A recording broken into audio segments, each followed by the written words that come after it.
할렐루야. 오늘 찬양대 찬양 잘했습니다. 우리 다 박수 한번 해주세요. 감사합니다. 힘있고 명쾌하게 아주 잘했습니다. 내일 모레 우리가 투표하는데 이 투표라고 하는 게 참 재밌어요. 지금 세상 떠났습니다만 대구에 이문주 목사님이라는 분이 계셨어요. 이 목사님께서 가족들 다 모아놓고 투표를 했는데 어떤 투표를 했느냐 하면은 우리 가족 중에서 누가 신앙생활을 제일 잘하냐 그걸 투표를 했답니다. 했더니 목사님이 1등 나왔대요. 그래서 내가 속으로 그 목사님 진짜 목사다.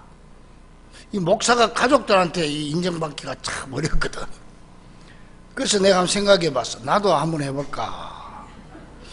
내하고 우리 집사람하고 아들하고 며느리 4명 앉혀놓고 자 기도하고 우리 투표 한번 하자.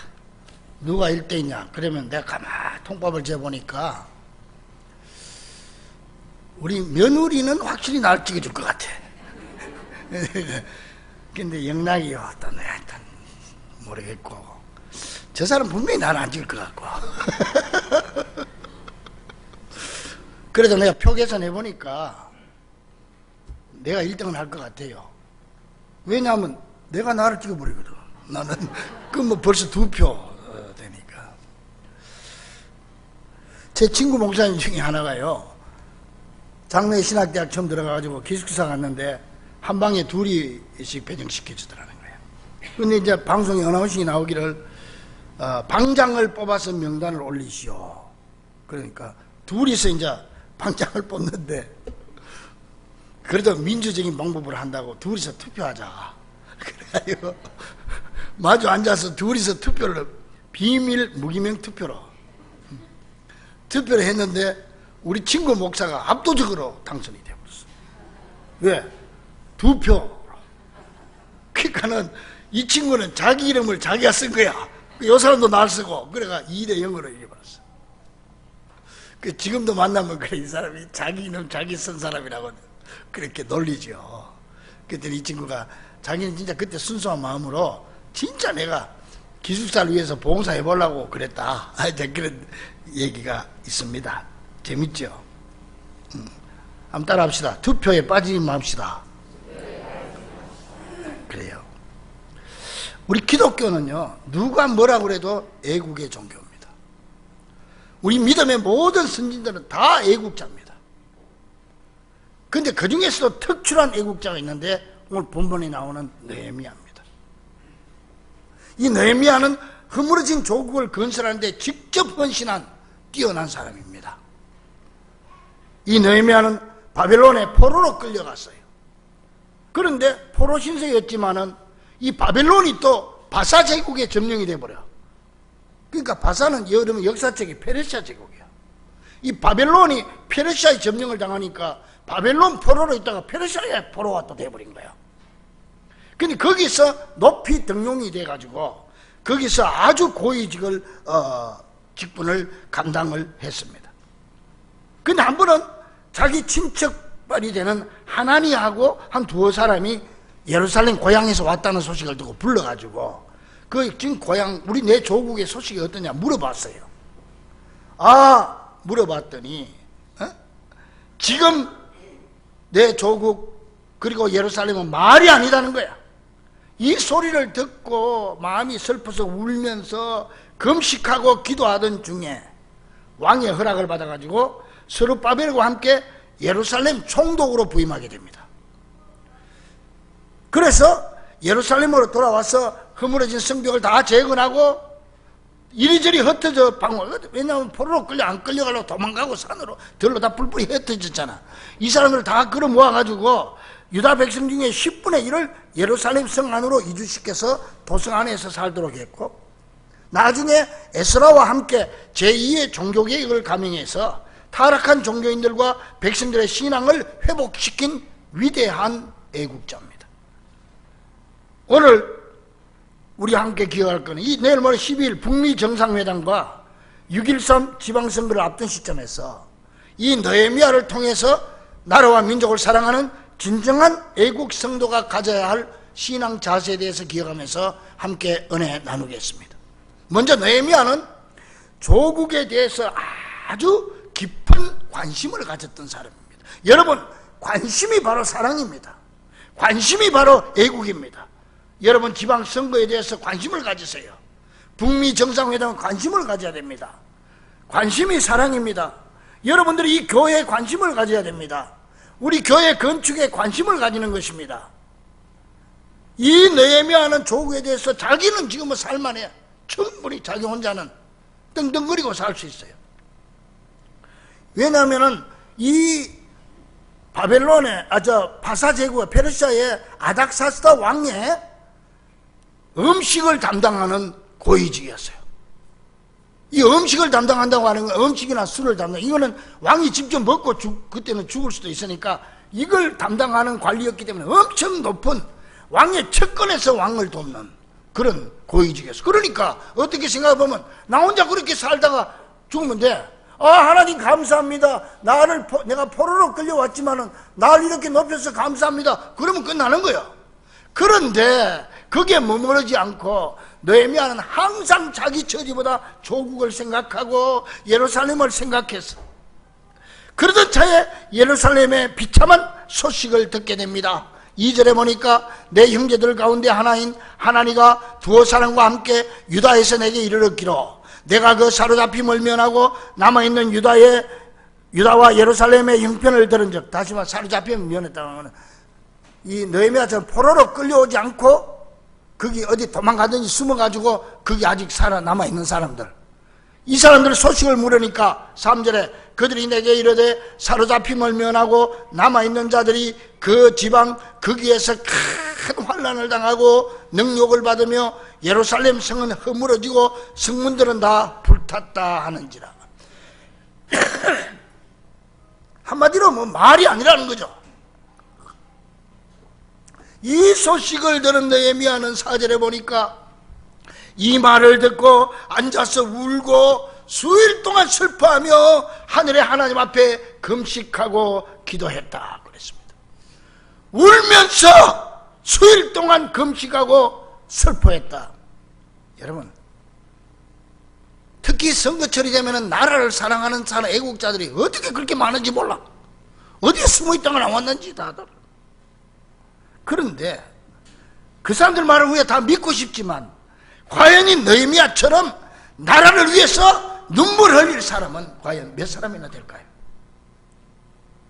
지금 우리나라 형편이 어떻습니까?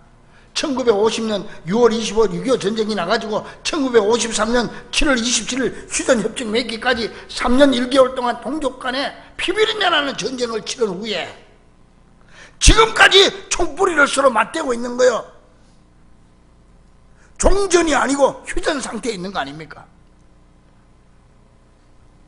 이 얼마나 비참한 현실입니까? 그래서 우리는 지금 이 북미 회담을 위해서 기도하고 있는 것입니다. 독일에서 활약하는 황성주 교수라는 분이 계세요. 이분이 이렇게 불가능해 보이던 독일의 통일 대업을 이룰 수 있게 되는 세 가지 조건이 있었다 그렇게 말합니다. 그러면서 독일이 통일이 되는데 세 가지 조건은 뭐야? 첫째, 미국의 도움이 있었다. 둘째, 독일의 탄탄한 경제력이 뒷받침이 됐다. 서독의 탄탄한 경제력. 셋째, 서독 국민들의 단합된 마음, 우리 통일해야 된다고 하는 단합된 마음이 있었다. 이 세 가지가 있었기 때문에 독일 통일이 가능했다고 그랬어요. 사실요, 이 독일이 통일되던 당시에 그 주변국들은 다 반대했어요. 프랑스, 영국, 러시아, 이 독일 통일되는 거 반대 많이 했습니다. 특히 이때 서독의 그러니까 이 서독의 헬무트 콜 수상은요, 주변국들이 전부 반대하는 걸 알고 그나마 미국은 그래도 독일 통일에 긍정적이라는 사실을 간파하고 계속 미국을 들락거리면서 수시로 미국 지도자를 만나가지고 통일을 호소했습니다. 후에 알려진 사실이지만은 영국에서는 말입니다, 이 베를린 장막이 무너지기 엿새 전에 1989년 11월 3일에 독일 통일을 원치 않는다고 하면서 직접 영국에서 러시아를 찾아가가지고 전쟁을 하더라도 통일을 막아야 된다고 그 정도로 주장했던 사람, 영국이. 그 주변국들이 전쟁을 일으켜서라도 독일 통일을 막아야 된다, 그걸 반대했어요. 근데 미국이 도와줬기 때문에 가능했다는 거지. 지금 이 서성주 교수는 그렇게 말하고 있어요. 이건 사실 우리나라도 마찬가지입니다. 우리나라가 통일되는 데 대해서 중국은요, 통일 한국이 강한 나라가 돼가지고 중국에 부정적인 영향을 미칠 것을 우려하기 때문에 반대합니다. 저 일본은 말할 것도 없어, 이 양반들. 일본하고 우리는 원래 역사적으로 어두운 역사, 감정이 안 좋은 역사를 가지고 있기 때문에 만약에 남북이 통일이 돼가지고 강력한 나라가 되면은 일본의 위협적인 세력이 될 것을 두려워하기 때문에 일본은 적극적으로 한반도 통일을 반대하고 있는 거예요. 그래서 박성주 교수는 이렇게 말합니다. 한반도 통일에 큰 힘을 써줄 수 있는 나라는 역시 미국밖에 없다. 그러면서 그러기에 우리는 미국의 힘을 인식하고 미국과의 관계를 소중히 하면서 그 힘을 한국의 통일에 사용할 수 있도록 최선을 다해야 한다. 뭐 미국한테 굽신거리고 뭐 그러라는 얘기 아니에요. 미국을 이용하자는 거예요. 그런 의미에서 볼 때 세 가지 그랬죠. 미국은 북한의 핵무기 때문에 우리를 안 도와줄 수가 없어요. 그게 자기들 문제가 돼서 이거는 해결됐고, 그 다음에 서독의 탄탄한 경제력, 이제 이걸 위해서 우리가 놀아야 돼. 우리나라 한국 경제를 탄탄히 다져나가도록 지금 해야 되는 거예요, 지금. 그리고 그보다 더 중요한 거는 온 국민들이 통일을 위한 단합된 마음으로 하나가 돼야 된다는 사실을 우리는 간과해서는 안 되는 겁니다. 따라서 우리는 북미 회담을 앞두고 이 점에 더욱 깊은 관심을 기울여야 하는 것입니다. 그래서 이번 선거가 어느 때보다 중요합니다. 통일 대업의 새로운 역사를 쓰기 위한 일꾼들을 뽑는 것이 얼마나 중요합니까? 그래서 이번 선거는 어느 때보다 더 깊은 관심을 가지고 투표에 빠지면 안 된다는 겁니다. 영국의 경제학자 콜린 클라크는 말했습니다. 정치꾼은 다음 선거를 생각하고 정치가는 다음 세대를 생각한다. 그리스 철학자 안티스테네스는 말했습니다. 정치는 불을 대하여야 한다. 너무 가까이 가면 화상을 입게 되고 너무 멀리 벗어나면 동상을 입기 쉽다. 또 엘렘 하워는 말했습니다. 정치를 직업으로 가지면서 정직할 수는 없다. 그래서 내가 우리 지석환 후보 사무실 개소식 하면서 예배드리면서 내가 이 얘기를 했어. 야 집사, 너는 정치꾼이 되지 말고 정치인이 되어라. 그리고 정치에 너무 깊이 빠지지 마라. 빠지면 화상을 입어. 근데 너무 멀리 가면 동상 입으니까 적당하게 해라, 적당하게. 그리고 셋째로 정치를 직업으로 가지면 정직할 수 없다고 그랬으니까 너는 끝까지 정직한 정치인이 되어라. 그러므로 오늘 우리도 이 느헤미야처럼 조국의 미래에 대해서 깊은 관심을 가지는 애국 성도들이 다 될 수 있기를 주의 이름으로 간절히 축원합니다. 또한 이 느헤미야는 관심을 가졌을 뿐만 아니라 조국을 위해서 부르짖어 기도했던 사람입니다. 4절에 보니까 내가 이 말을 듣고 앉아서 울고 수일 동안 슬퍼하며 하늘의 하나님 앞에 금식하며 기도했다. 그리고 5절에서 11절 보니까 느헤미야 기도 내용이 나오는데, 먼저 5절에 언약을 지키시며 긍휼을 베푸시는 하나님께 간구하기를, 6절에서 지난날 선민인 자기 백성들의 죄와 허물을 자복하며 중보기도 드렸고, 이어서 7절에 주를 향하여 크게 범죄한 사실과 계명과 율례와 규례를 지키지 아니한 것을 고백하면서, 8절에서 9절에 만일 범죄하면 너희를 흩을 것이나 만일 돌아와 내 계명을 지켜 행하면 하늘 끝에 있을지라도 거기서부터 그들을 모아 택한 곳에 돌아오게 하리라고 하신 하나님의 약속을 상기하면서 하나님께 용서와 자비를 구하면서 마지막으로 11절에 왕에게 은혜를 입게 해달라고 금식하며 기도했는데, 이 느헤미야의 기도 내용을 자세히 살펴보면 정말 느헤미야가 조국을 위해서 얼마나 간절한 기도를 했는가를 알 수가 있습니다. 그러므로 여러분, 진짜 애국자는 입으로만 떠드는 사람이 아니고 하나님 앞에 기도하는 사람인 줄로 믿습니다. 역사적으로 볼 때 우리나라가 수많은 위기 속에서 건짐을 받고 오늘의 위대한 대한민국을 이룬 것은 기도하는 애국 성도들이 많았기 때문임을 알아야 합니다. 느헤미야가 그렇게 기도한 결과 하나님이 응답하십니다. 할렐루야. 2장에 보니까 그 파사 페르시아 제국의 황제 아닥사스다가 이제 매일 음식을 담당하는 사람이니까 매일 볼 거 아니야. 근데 어느 날 보니까 이 느헤미야가 그냥 그 음식을 해놓으니까 살이 쏙 빠져버리고 얼굴에 수심이 가득. 그래서 물었어요. 아니 이게 무슨 중병이라도 생겼느냐? 어찌 그렇게 얼굴에 수심이 가득한고? 느헤미야는 그때를 놓치지 않고 2장 3절에 왕이여 만세수를 하옵소서 그러면서 자기가 지금 고민하고 있는 그 조국에 대한 형편과 사정을 왕에게 쫙 얘기를 하는 거예요. 이 말을 들은 왕이 2장 4절에 그러면 내가 너한테 무엇을 해주기를 원하는고? 할렐루야. 느헤미야에게 절호의 찬스가 온 것이고 기도 응답이 온 거죠. 여러분, 따라서 진정한 애국 성도는 나라와 민족을 위해서 기도하는 사람임을 알아야 합니다. 왜냐하면 기도가 개인과 가정, 직장, 사업 나아가서 한 나라의 문제를 푸는 열쇠가 되기 때문에 그렇습니다. 여러분, 개인적으로 문제가 있습니까? 가정에 문제 있습니까? 직장에 문제 있습니까? 주님 앞에 기도하십시오. 기도가 열쇠입니다. 따라합니다. 기도가 열쇠입니다. 기도가 열쇠입니다. 또 따라합니다. 문제는 땅에 있지만 열쇠는 하늘에 있습니다. 믿습니까? 따라합니다. 사방이 막혀도 하늘문은 열려 있습니다. 할렐루야.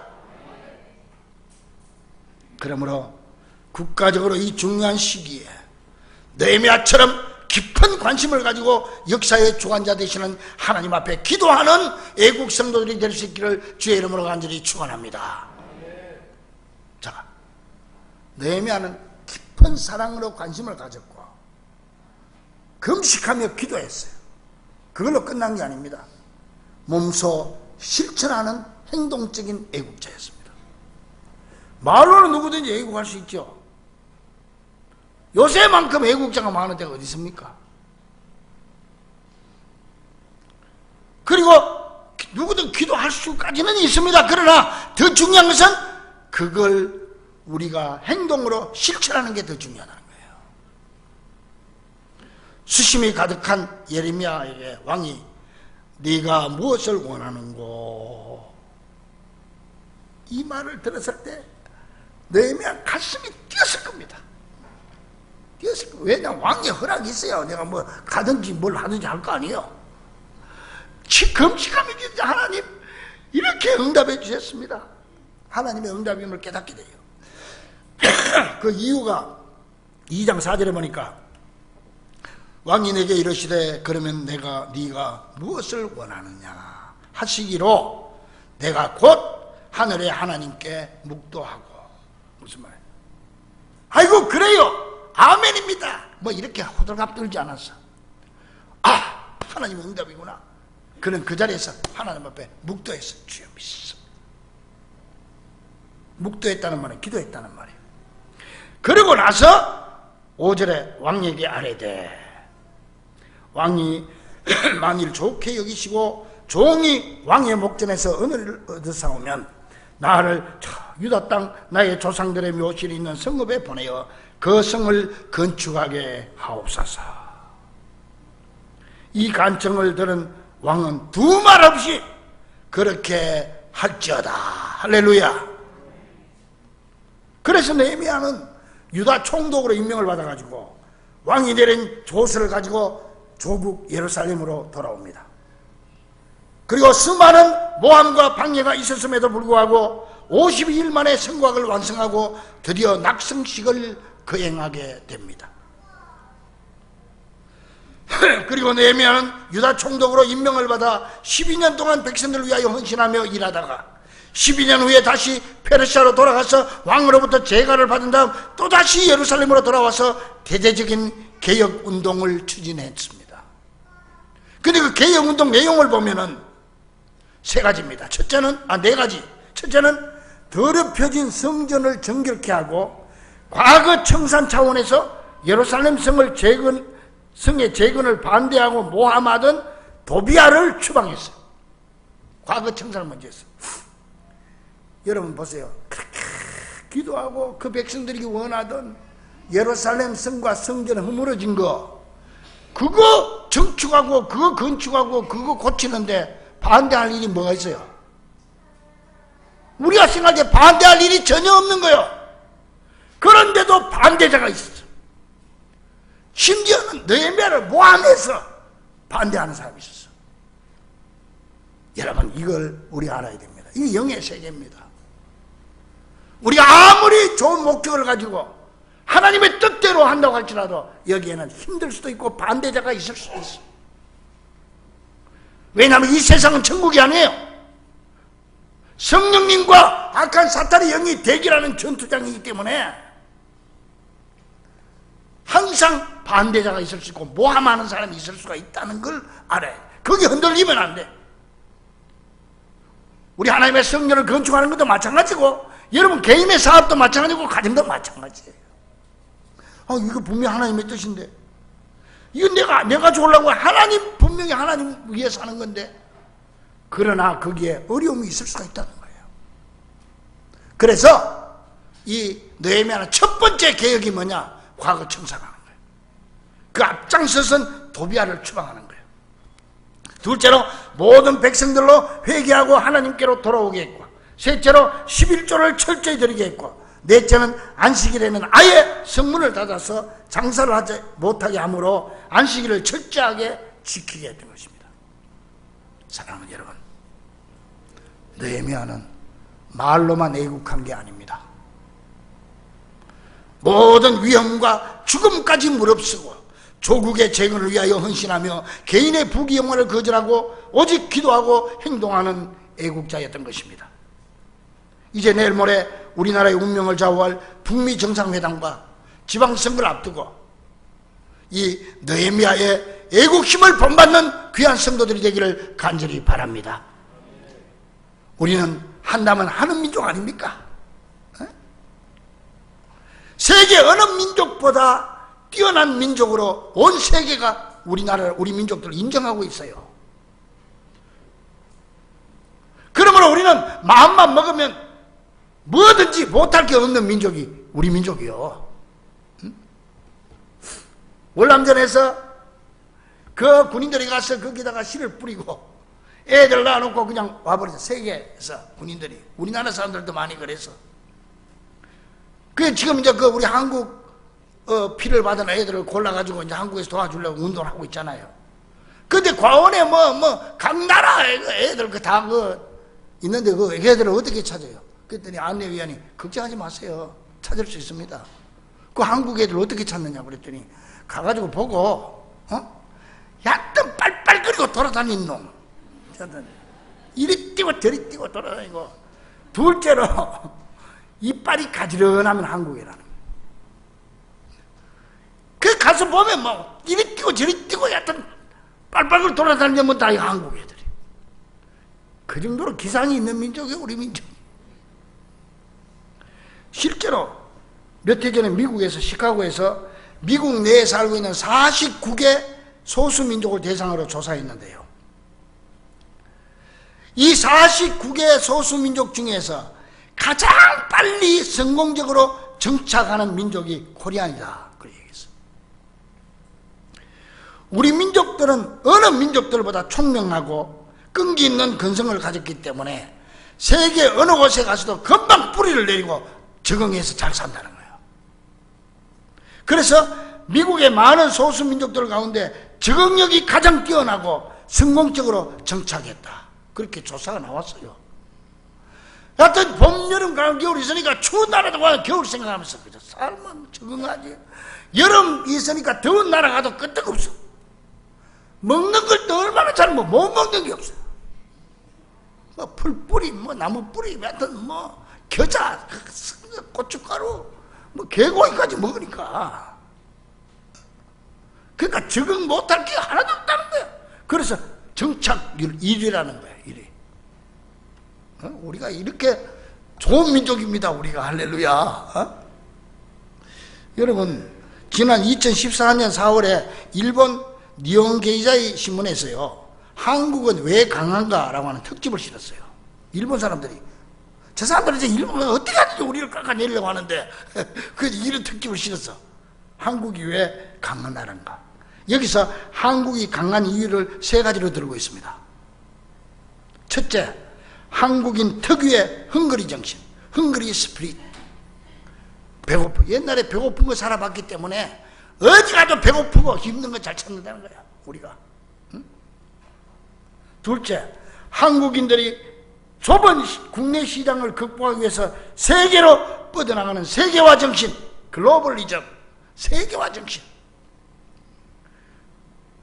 막 뻗어나가는 거야.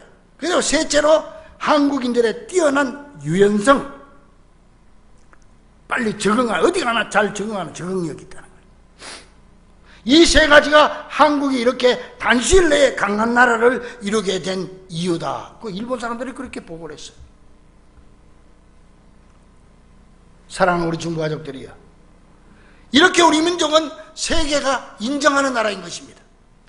이런 자부심을 가지고 앞으로 더욱더 깊은 관심을 가지고 나라와 민족을 위해 기도하면서 내가 선 그 자리에서 작은 일부터 시작하고 실천함으로 진정한 애국 성도들이 다 될 수 있기를 우리 주 예수 그리스도 이름으로 간절히 축원합니다. 기도하겠습니다.